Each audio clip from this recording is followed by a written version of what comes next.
Selamat datang kembali di pembahasan mendalam kita. Kali ini, kita akan gali buku The Power of Focus. Lebih spesifik lagi, kita mau lihat strategi pertamanya. Ini soal, gimana kebiasaan Anda itu membentuk masa depan.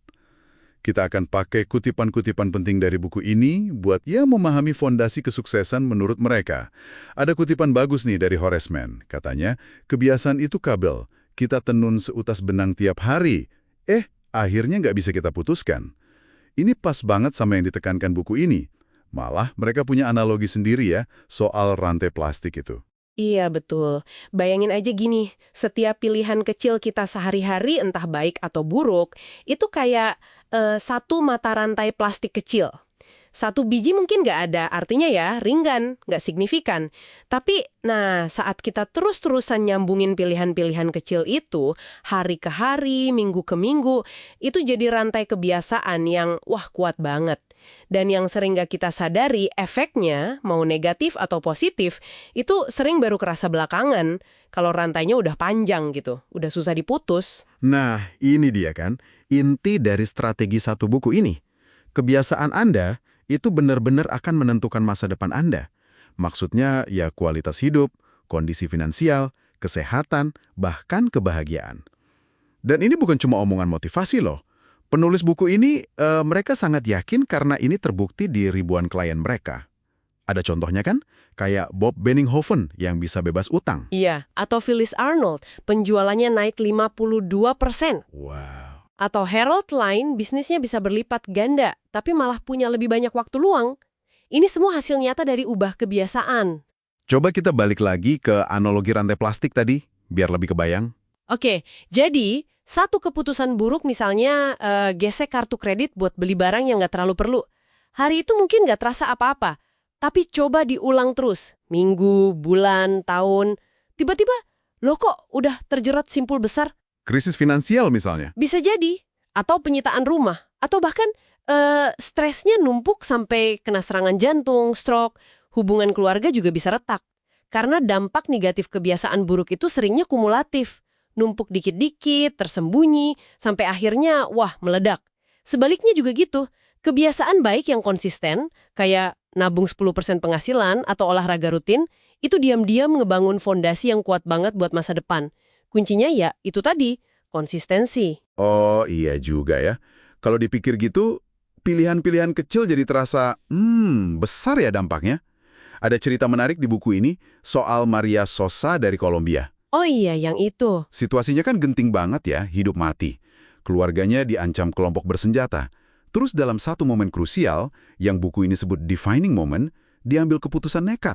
Melarikan diri saat itu juga ya? Betul, malam itu juga jalan kaki berjam-jam lewat gunung sama anak-anaknya. Keputusan sepersekian detik itu mengubah total hidupnya.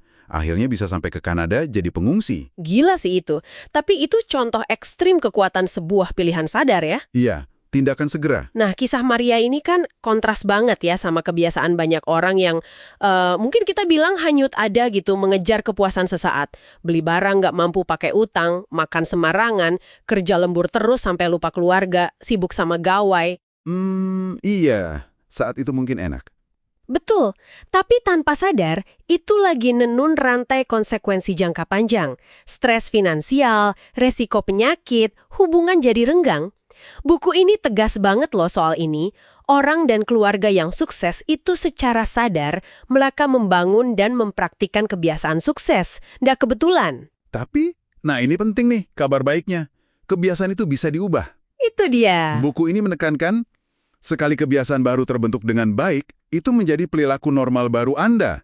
Jadi intinya itu mengganti kebiasaan lama yang, merugikan dengan yang baru, yang mendukung tujuan kita. Contohnya gimana tuh? Misalnya, sering telat rapat.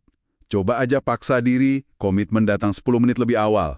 Selama, katakanlah, 4 minggu, tanpa bolong. Lama-lama itu jadi normal yang baru buat kita. Udah nggak nyaman kalau telat.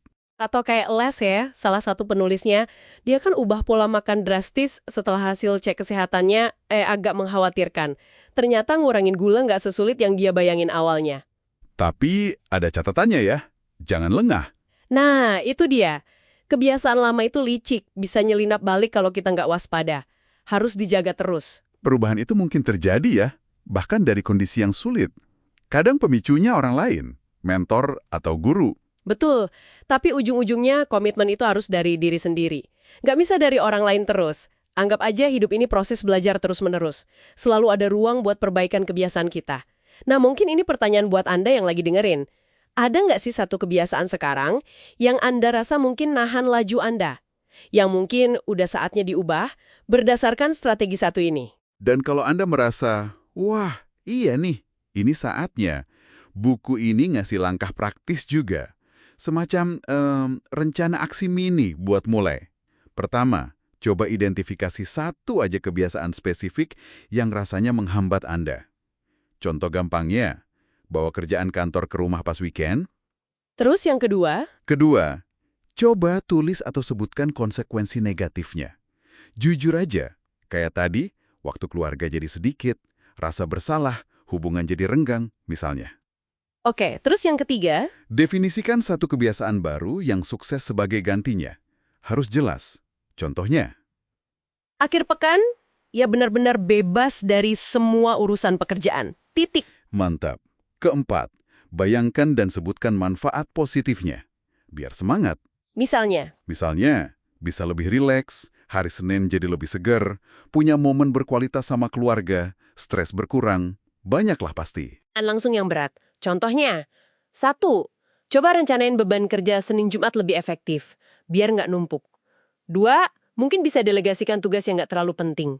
3. Yang paling simpel, disiplin matiin notifikasi kerja di HP pas weekend. Langkah kecil tapi konsisten ya kuncinya. Betul. Jadi, kalau kita simpulkan, intisari utama dari strategi 1, The Power of Focus ini jelas banget ya. Kebiasaan Anda itu arsitek masa depan Anda. Tapi kabar baiknya, kendalinya ada di tangan Anda. Anda bisa memilih dan mengubahnya. Ingat aja kutipan kuncinya. Kebiasaan Anda akan menentukan masa depan Anda. Jadi pilihlah dengan sadar. Sebagai penutup nih, mungkin satu pemikiran buat Anda renungkan. Buku ini ngingetin kita kalau sukses itu nggak terjadi gitu aja. Orang sukses itu nggak hanyut sampai ke puncak. Perlu tindakan yang fokus, perlu disiplin pribadi, dan perlu energi yang dikeluarin setiap hari. Jadi pertanyaannya sekarang buat Anda, benang kebiasaan tunggal apa nih yang mau Anda mulai tenun hari ini untuk membangun masa depan yang benar-benar Anda inginkan? Coba pikirkan.